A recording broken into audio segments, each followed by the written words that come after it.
बद्री विशाल भगवान की जय। सभी का स्वागत। आओ सब भगवत नाम की चर्चा करें, जिसको सुनने से समझने से जीवन के सारे कष्टों का समापन होगा। विश्व में चारों तरफ आनंद ही आनंद होगा।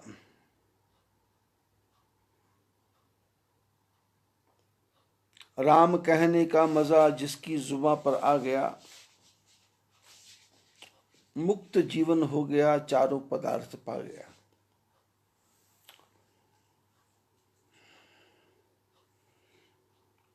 राम कहने का मजा, और हम तो राम कथा ही कह रहे हैं और राम जी के साथ साथ चल रहे हैं, गुरुओं के साथ चल रहे हैं, ऋषियों के साथ चल रहे हैं, मुनियों के साथ चल रहे हैं और जीवन का शाश्वत आनंद ले रहे हैं। परम शांति की प्राप्ति हो रही है।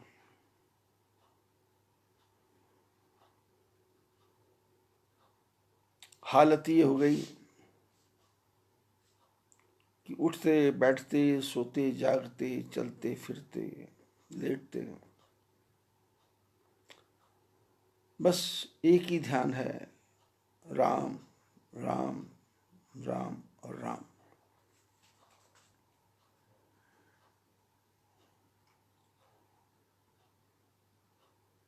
प्रभु राम अपने भक्तों का कल्याण करने के लिए अपने पिता का त्याग कर देते हैं और महात्माओं का संग करते हैं, महान आत्माओं का।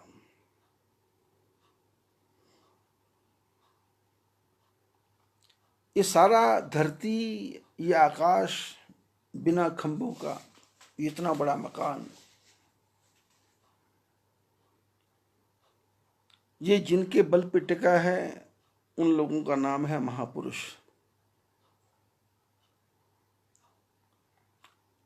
वो महापुरुष हमारे आपके जैसे ही लोग हैं, जो दिन रात एक ही विचार करते हैं कि धर्म की जय हो। धर्म के बारे में सोचते हैं, धर्म ही करते हैं। धर्म ही सोना है, धर्म ही ओढ़ना है, धर्म ही बिछाना है। और अनजाने में भी कोई भूल ना हो जाए, ऐसा प्रयत्न 24 घंटे मन में लगा रहता है। कल के प्रसंग में आपने सुना, राम जी ने गुरु जी के कहने पे अहिल्या के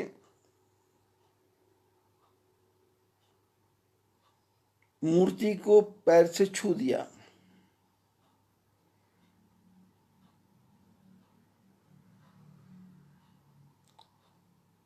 गुरु जी ने बताया था कि ये गौतम की पत्नी है। गौतम ब्राह्मण थे और उनकी धर्म पत्नी ब्राह्मणी। वैसे तो शास्त्र में लिखा है स्त्री को ही शरीर लगाना पाप है, फिर ब्राह्मण पत्नी को पैर लगाना।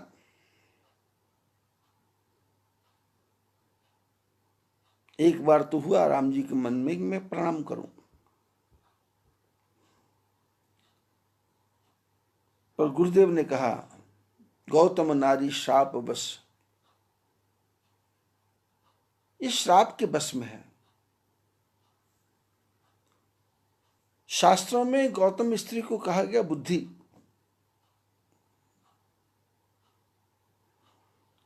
बुद्धि जब असली नकली की पहचान करना बंद कर देती है तो वज्र हो जाती है, पत्थर हो जाती है।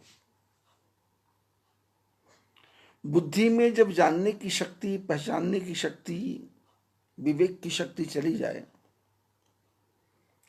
तो गलत रास्ते पर चली जाती है। ऐसा ही गौतम की स्त्री अहिल्या के साथ हुआ।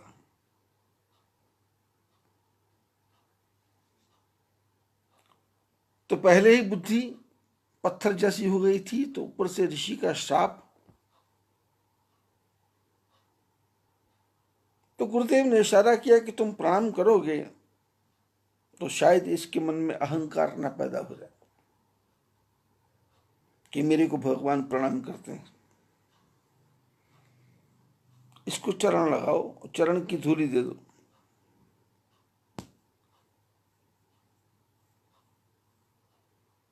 संत भजन गाते हैं ना, मोहन तेरे चरणों की गर धूल मिल जाए, सच कहता हूं भगवन किस्मत ही संभल जाए। दाता मेरे जीवन की बस एक तमन्ना है,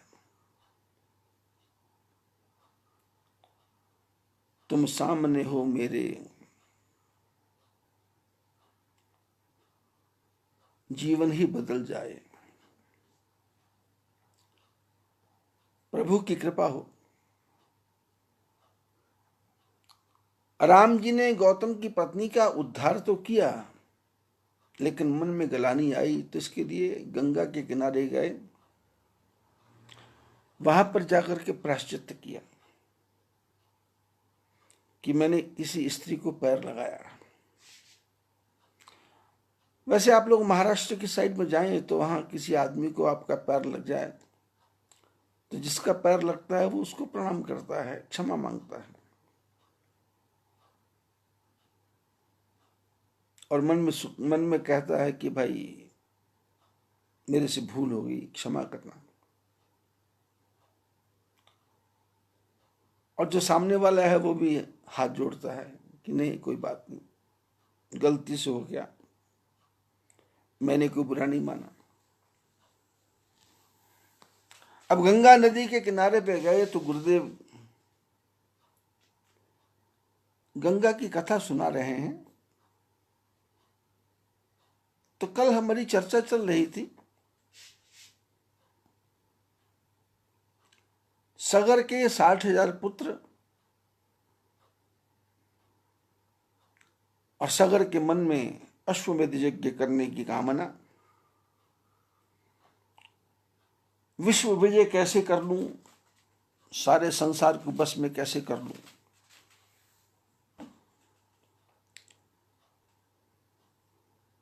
बस जीवन में जब वासना जाग जाती है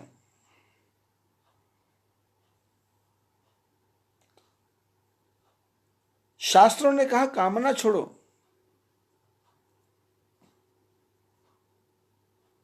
कामना छोड़ो पर काम ना छोड़ो। कामना छोड़नी है पर काम नहीं छोड़ना, काम करना है। जब ये कामना वासना बन जाती है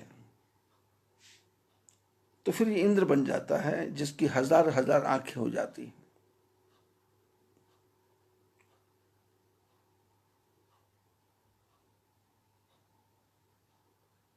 घड़े में पानी भरा हो और उसमें कोई छेद ना हो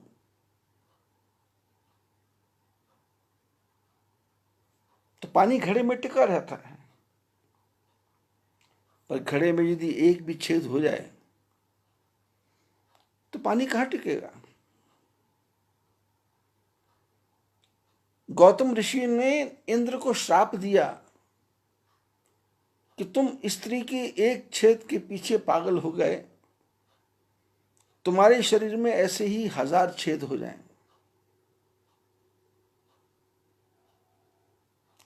अर्थ क्या है, इंद्र का ये शरीर रूपी घड़ा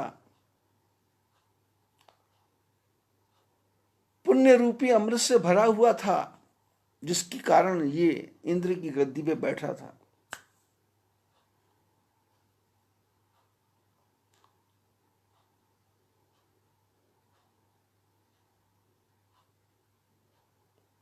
एक ही भूल से उस घड़े में 1000 छेद हो गए। अमृत सारा बिखर गया, सत्यता सारी चली गई, तेज सारा खत्म हो गया।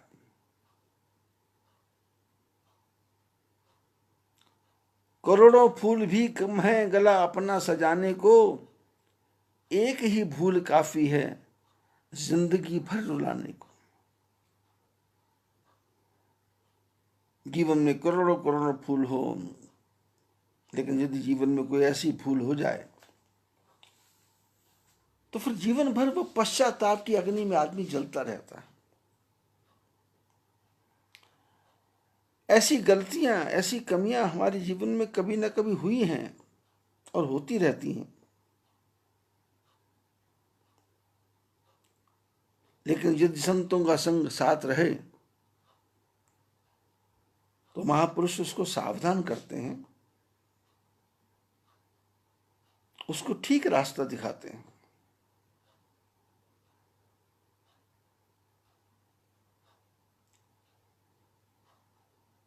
गुरुबाणी में लिखा है कि साध का संग बड़ भागी पाइए, साध की सेवा नाम ध्याइए। साधु का संग बड़े भाग्य से मिलता है और साधु की सेवा में नाम का स्मरण होगा, परमात्मा का चिंतन होगा, भगवान का स्मरण होगा।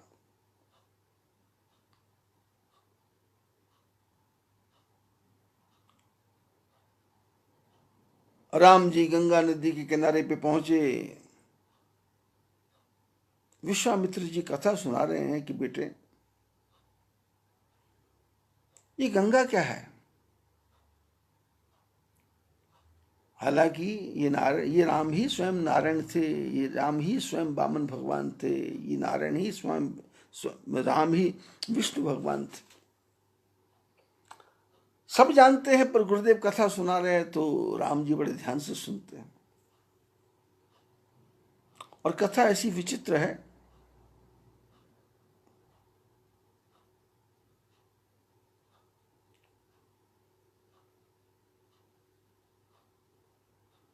कि आपके जीवन की कली कली खिल जाएगी। इस कथा को सुनकर के जीवन का रोम रोम खिल जाएगा कि ऐसी भी कथा हो सकती है क्या। इतना छोटा सा कर्म आदमी को इतना ऊंचा ले जाएगा, ऐसा भी हो सकता है क्या।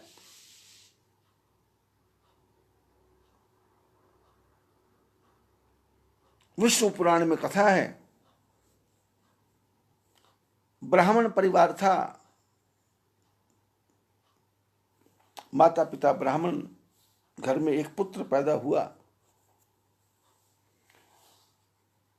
और माता का काम था घर को संभालना, पुत्र का देखभाल करना, और पिता का कार्य था कि वृत्ति कमाना, ब्राह्मण वृत्ति, लोगों के यहाँ जाके पूजा पाठ करना, लोगों को आशीर्वाद देना, 16 संस्कार करवाना पिताजी का काम था।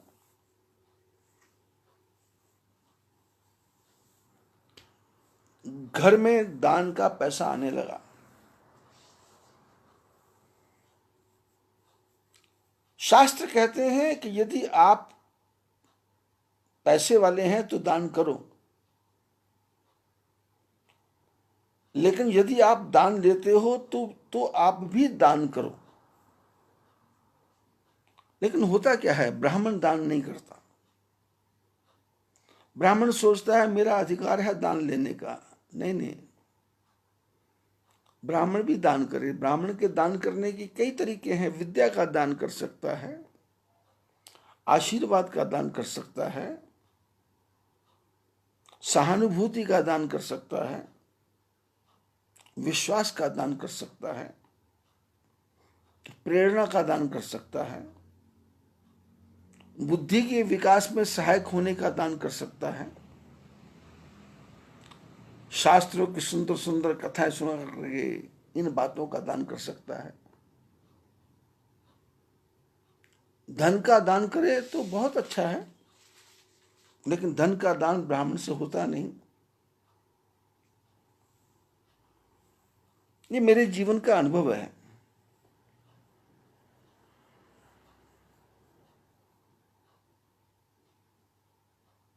और होता क्या है, ब्राह्मण के परिवार में जो धन आता है, जो दान देने वाला है उसने किस वृत्ति से दिया ये इसके ऊपर डिपेंड है।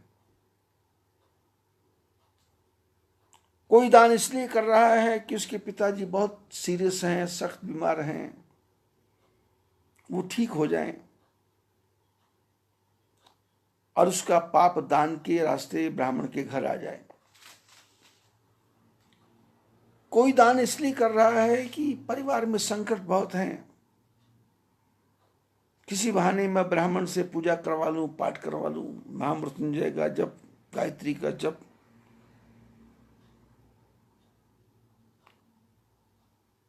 भगवान की षोडशोपचार से पूजा करवा लूं,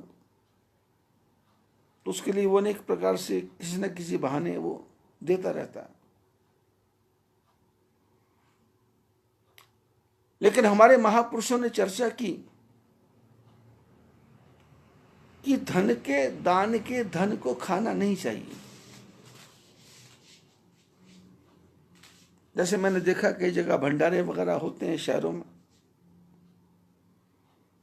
तो लोग क्या करते हैं, भोजन करने जाते हैं और साथ में डिब्बा लेके चले जाते हैं कि हमारे बच्चों के लिए भी डाल दो। ऐसा नहीं। यदि आप धन वाले हैं तो आपको भंडार में से 2 दाने खाना है, बाकी हाथ जोड़ के जिनको आवश्यकता है उनको दो। संसार में बहुत से उपेक्षित लोग हैं जिनके पास भोजन नहीं है। लेकिन हमारे परिवारों में एक विचित्र परंपरा है।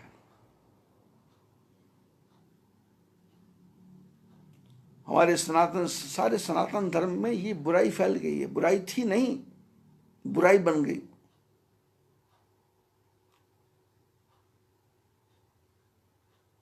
कि पुत्र पैदा ना हो तो भगवान से प्रार्थना करते, प्रभु पुत्र दे दो तो हम तुम्हारा यज्ञ करवाएंगे, हवन करवाएंगे, पूजा करवाएंगे, पाठ करवाएंगे। लेकिन उस पूजा पाठ में क्या करते, अपने ही परिवार के लोगों को बुलाते हैं और उनको ही खिलाते हैं। लेकिन शास्त्र कहते हैं ना, जो पुण्य का काम आपने करना है तो आपने उसमें से कुछ भी खाना नहीं है, आपने दूसरों को देना है। चाहे वो अंध विद्यालय हो सकते हैं, वो अनाथालय हो सकते हैं, वो कुष्ठ आश्रम हो सकते हैं, वो वृद्ध आश्रम हो सकते हैं, वहां सब पहुंचा दो, अपने पास नहीं रखना।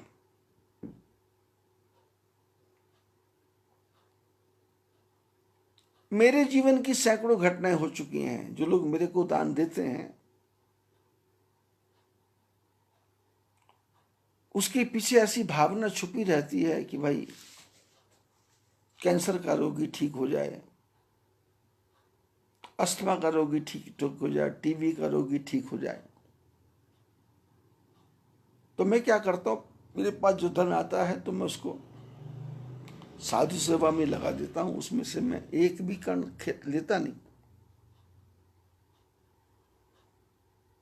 बचपन से ही गुरुओं ने सिखाया कि 7 घर जाके रोटी मांग के खा लो, पर एक घर में बैठ करके रोटी खाना है तो सबसे पहले उनको सत्संग सुना करके उस रोटी का कर्जा उतार देना है। विष्णु पुराण में कथा है, पिता ब्राह्मण, पुत्र ब्राह्मण, माता ब्राह्मण, और पिता लोगों से पैसा लाता। यजमान बहुत थे, पिताजी को घर की फुर्सत नहीं थी। माताजी के लाड से बेटा बिगड़ गया। बेटा शराबी, जुआरी, लंपट, बदमाश,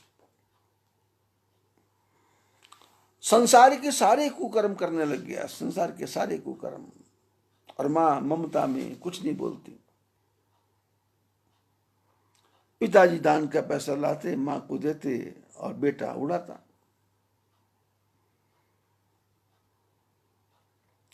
और हालत ये हुई कि होते होते पिताजी की मृत्यु हो गई। कितना जीवन, दान के पैसे का कितना जीवन। मां ने बेटे की शादी कर दी, पत्नी बहुत सुंदर आई, लेकिन इसका मन घर में कहां लगता है। ये तो वैश्यों के पास जाता है, शराब पीता है, जुआ खेलता है।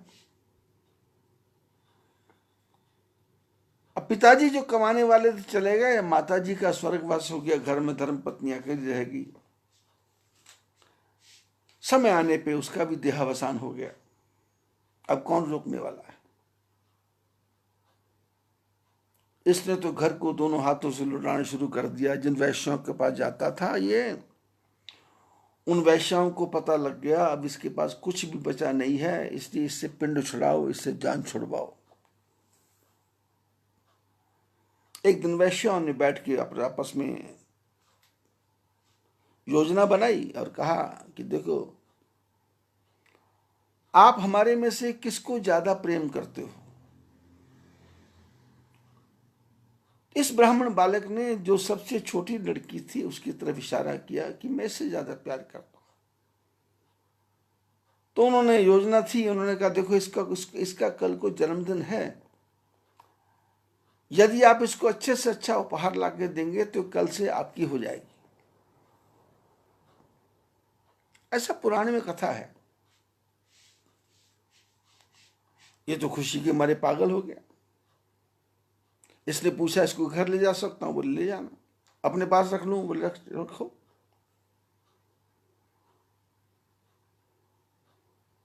ये ब्राह्मण घर आया, घर में जो चांदी के थोड़े से बर्तन बचे थे उनको बाजार में बेचा, बढ़िया फल, बढ़िया जो भी स्त्री के उपयोगी सामान, और अपने लिए भी सुंदर सुंदर वस्त्र लिए। और वस्त्रों को रात भर नींद नहीं आई, प्रातःकाल उठूंगा, प्रातःकाल उठूंगा। तो सोने किसने है। प्रातःकाल 5 बजे उठा और उठ के चल दिया।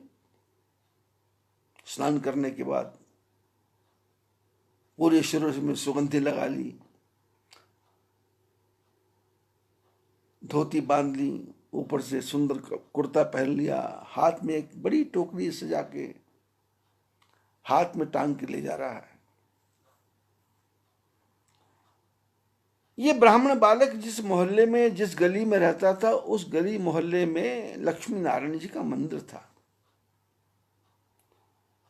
यहां पर पुजारी जी प्रातःकाल 5 बजे पूजा करते थे और नित्य प्रति करते थे। और ये आदमी तो 8 बजे से पहले उठते नहीं था, इसको मालूम ही नहीं क्या होता दुनिया। पूजा क्या है, पाठ क्या है, धर्म क्या है, त्रिकाल संध्या क्या है, इसको कुछ मालूम नहीं था। इसको तो एक ही मालूम था, बस खाना, सोना, उड़ाना।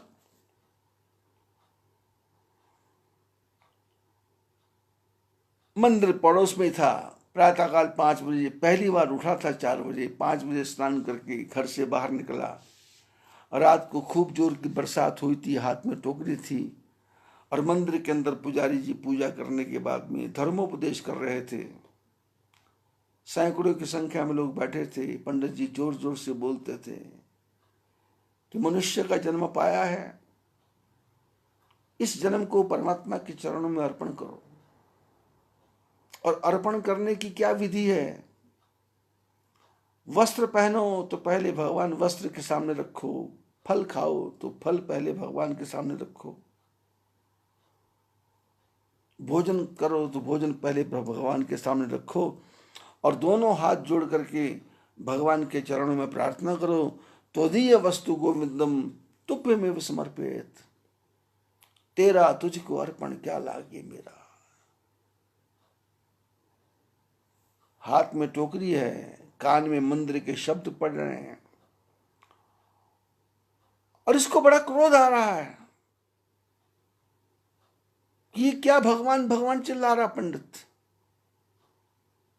अरे मेरे को दो, मैं अपनी वो वैश्या लड़की को जाके दूंगा, वो प्रसन्न हो जाएगी। और कान में शब्द ना पड़े तो इसने अपने कान को बंद किया, तो एक हाथ से कान बंद कर लिया, लेकिन दूसरी टोकरी से तो हाथ नहीं बंद हुआ, कान नहीं बंद हुआ।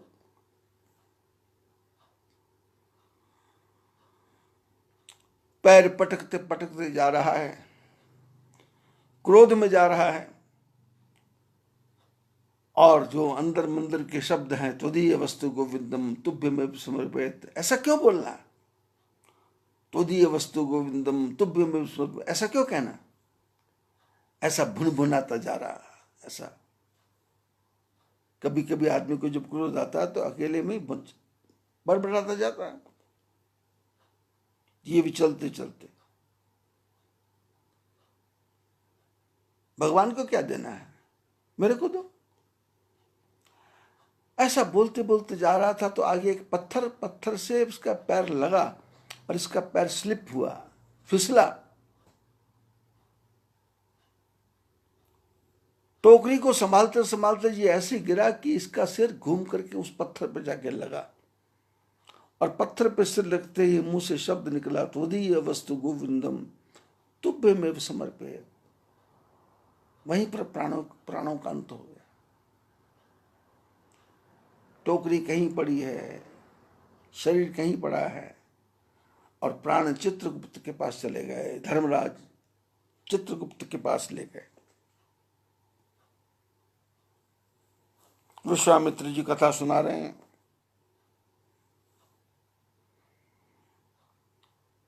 बालक की आत्मा निकली और निकल कर चित्रगुप्त के सामने। चित्रगुप्त ने देखा, उसका खाता खोला कंप्यूटर से। आजकल तो कंप्यूटराइज्ड है, और वो तो चित्रगुप्त के पास तो पता नहीं कब से कंप्यूटर होगा। इस पूरे विश्व का हिसाब रखना है, बिना कंप्यूटर के कैसे चलेगा?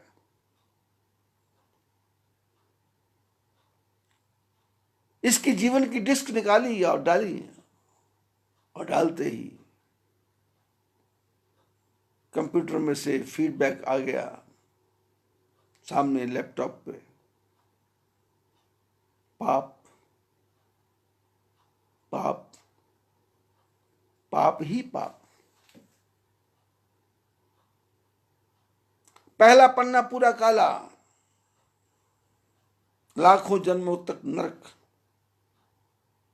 मां को कष्ट दिया। दूसरा पन्ना काला, पिता को कष्ट दिया। तीसरा पन्ना काला, गुरु को कष्ट दिया। चौथा पन्ना काला, धर्म को कष्ट दिया। पांचवा पन्ना काला, समाज को कष्ट दिया। छठा पन्ना काला, धर्मपत्नी को कष्ट दिया। सातवां पन्ना काला, अपना मनुष्य जन्म बेकार कर दिया। लेकिन उस पन्ने के बिल्कुल नीचे एक हल्की सी लाइन जो बार बार हल्का हल्का चमक रही है, सफेद सफेद। चित्रगुप्त ने उसको झूम करके देखा तो क्या लिखा है कि अभी अभी मरते मरते इसने एक टोकरी नारायण के नाम पे दान किया है। मरते समय इसके मुंह से निकला है, त्वदीय वस्तु गोविंदम तुभ्यमेव समर्पयेत्। प्रभु तेरा तुझको अर्पण।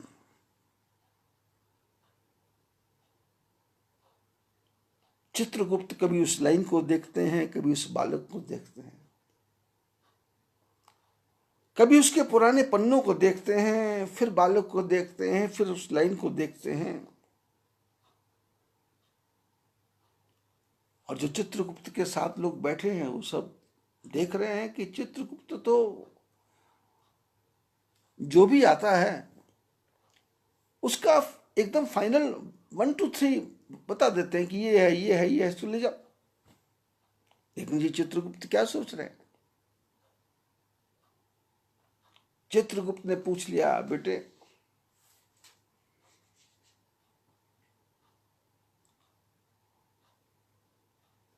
वैसे तो मैंने आज तक किसी से प्रश्न नहीं किया,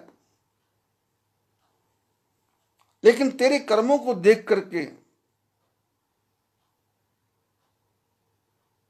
इतने उच्च कुल में तुमने जन्म लिया और तुमने कर्मों को करने के बारे में कभी सोचा नहीं? इसने कहा मेरे को मौका ही नहीं लगा। बोले ठीक है, तेरा जीवन तो सारा बेकार हो गया, लेकिन थोड़ा सा अच्छा काम तुम अभी अभी करके आए हो, इसलिए तुमको 20 मिनट तक इंद्र की गद्दी पर बैठना पड़ेगा। इसने आश्चर्य से देखा चित्रगुप्त की तरफ कि मैं अच्छा कर्म क्या करके आया, मैं तो वैश्या के पास जा रहा था। इसने पूछ लिया कि मैंने क्या अच्छा कर्म किया। बोले अभी अभी मरते समय तुमने एक टोकरी तेरे पास में थी, जो भी कुछ तेरे पास था, क्या था क्या नहीं था ये तो तूने नहीं बोला, लेकिन तुमने इतना बोला कि त्वदीय वस्तु गोविंदम तुभ्यमेव समर्पित। ऐसा बोला। ऐसा बोला क्या? इसने कहा मैंने कुछ नहीं बोला। वो पंडित जी मंदिर के अंदर कथा कर रहे थे, उनकी बातें सुन रहा था, सुन करके मेरे को क्रोध आ रहा था, तो मैं क्रोध में बोल रहा था। मेरा कोई ऐसा बोलने का कोई मेरा विचार नहीं था, और मेरा इन बातों से क्या लेना देना है, ऐसे बोल दिया, गुस्से में बोला। चित्रगुप्त बोले बेटे, ये जो शब्द तुमने बोले हैं ना, इसको गुस्से से बोलेंगे तो भी इसका उतना ही फल है, प्रेम से बोलेंगे तो भी उतना ही फल है, जबरदस्ती बोलेंगे तो भी उतना ही फल है, और कोई जबरदस्ती बुलवा दे तो भी उतना ही फल है। ये वो शब्द हैं, ये है अग्नि। अग्नि को हाथ लगाएंगे तो भी जलेगा, जबरदस्ती लगाएंगे तो भी जलेगा, अचानक लग जाए तो भी जलेगा, और प्यार से लगाएंगे तो भी जलेगा। ये शब्द है मिश्री। मिश्री का स्वाद मीठा है, गुस्से में खाएंगे तो भी मीठा लगेगा, प्रेम से खाएंगे तो भी मीठा लगेगा, रोते रोते खाएंगे तो भी मीठा लगेगा, हंसते हंसते खाएंगे तो भी मीठा लगेगा। बेटे, तूने ये शब्द बोले हैं ना कि प्रभु तेरा तुझको अर्पण, तुमने एक झटके में अपना तन मन जीवन सब कुछ परमात्मा के चरणों में अर्पण कर दिया, और मरते समय तुमने नारायण को याद किया है। तूने एक टोकरी दान की है, और साथ में शरीर दान किया है, साथ में सर्वस्व दान किया है। तूने इन शब्दों के साथ अपने प्राणों का भी दान किया।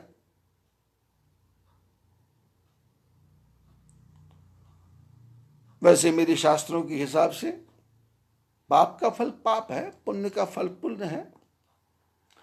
पाप के फल भी तेरे को भोगने हैं, और ये पुण्य का फल है, ये भी तेरे को भोगना है।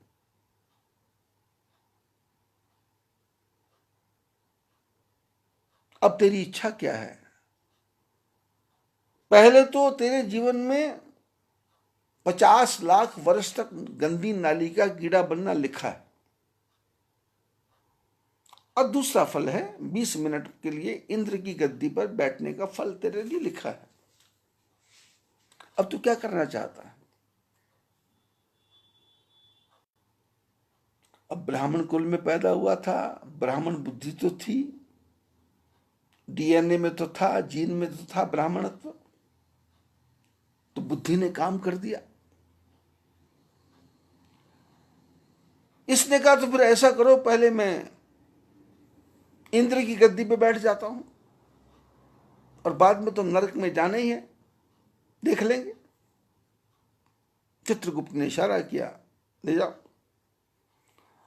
अब यम के दूत बोले, धर्मराज बोले, हम इसको इंद्र की गद्दी पे कैसे लेके जाएंगे? तो चित्रगुप्त स्वयं उठे और उस बालक को लेके इंद्र के पास पहुंचे। इंद्र ने स्वागत किया। आप कैसे पधारे? बोले ये बालक है, इसका 20 मिनट का पुण्य है, इसको अपनी गद्दी पे बैठने दो, और तुम तब तक फ्रेश होके आ जाओ, थोड़ा घूम फिर के आ जाओ। इंद्र ने भी देखा, ठीक है कोई बात नहीं, 20 मिनट के लिए आया है, तो निकल गया। इंद्र बाहर निकले। चित्रगुप्त ने कहा, वो गद्दी, समय शुरू हो गया, अब बैठो और 20 मिनट बाद मैं आता हूं, फिर लेके चलेंगे। ये गद्दी पे जैसे ही पहुंचा, एक क्षण में ही गद्दी पे ऊपर जाके बैठ गया। और जो लोग खड़े थे स्वागत में खड़े हुए, तो उसने कहा, स्वागत में खड़े नहीं होना, जल्दी से ब्राह्मणों की व्यवस्था करो।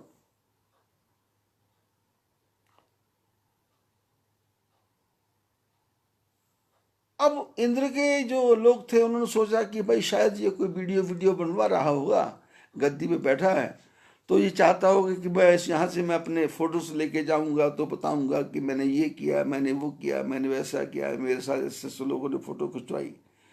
तो ये स्वस्ति वाचन वगैरह करवाना चाहता होगा, ब्राह्मण लोग आके इसको आशीर्वाद देंगे, गद्दी पे बिठाएंगे, फूल माला डालेंगे।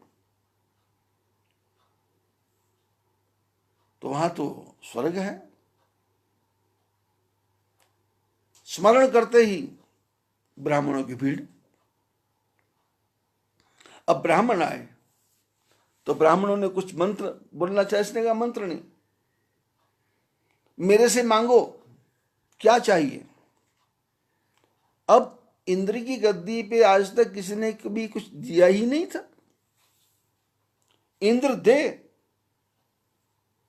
ऐसा किसी ने सुना ही नहीं था। ब्राह्मण घबरा गए, बोले ये देने की बात करता है। तो एक ब्राह्मण के मन में आया कि 500 सोने के सिक्के। इसने कहा, जितने भी अगली अगली लाइन में ब्राह्मण बैठे सबको 10-10 हजार सोने के सिक्के, उठ जाओ, चलो वहां से जाकर लो। अब हपड़ तपड़ मच गई, किसी ने कहा 10,000, किसी ने कहा 20,000, किसी ने कहा 50,000। हालत ये हुई कि 10 मिनट के अंदर अंदर इंद्र के सारा खजाना खाली हो गया। किसी ने कहा ऐरावत हाथी, बोले ले जाओ। किसी ने कहा उच्चैश्रवस नाम का घोड़ा, बोले ले जाओ। किसी ने कहा इंद्र की घरवाली, बोले ये भी ले जाओ। किसी ने कहा ये नौकर चाकर, किसी ने कहा सब। इंद्र की पूरी सभा खाली, ब्राह्मण सब चले गए। और 20 मिनट तो 20 मिनट में हो गए। चित्रगुप्त आए, इशारा किया, पर ये बालक गद्दी पे बैठा रहा। चित्रगुप्त बोले बेटे बाहर आओ। बोले क्यों? बोले समय हो गया। बालक ने कहा समय हो गया ये तो मैं भी जानता हूं, मालूम है मेरे को, समय हो गया।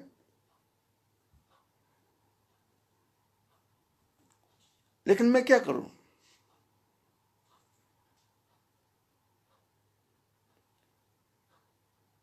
चित्रगुप्त ने कहा, बेटे तूने पाप किया है, उसका फल भोगना है,